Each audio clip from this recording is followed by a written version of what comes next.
বাচ্চারা ঘুমানোর পরে মা বোনেরা সন্তানের মাথায় হাত রেখে এই দোয়াটি জীবনে একবার হলেও আপনি তার জন্য পড়ুন। কারণ এই দোয়ার বরকত যেই সন্তান জীবনে বাবা মার কাছ থেকে পায়নি, এই সন্তান হচ্ছে পৃথিবীর সবচেয়ে হতভাগা সন্তান। কারণ এই দোয়াটি হচ্ছে এত দামি একটি দোয়া যে রাসূল করিম সাল্লাল্লাহু আলাইহি সাল্লাম আব্দুল্লাহ ইবনে আব্বাস রাদিয়াল্লাহু তাআলা আনহুর মাথায় হাত রেখে নিজে তার জন্য দোয়া করেছেন এবং গোটা উম্মার জন্য শিখিয়েছেন তারা যেন সবাই মিলে তাদের সন্তানের জন্য এই দোয়াটি অবশ্যই করে।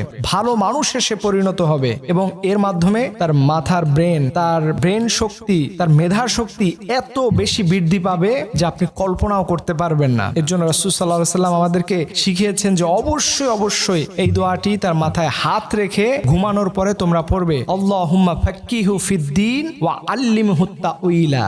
এই দোয়াটি আপনি আপনার সন্তানের মাথায় হাত রেখে জীবনে একবার হলে আপনার পড়া উচিত।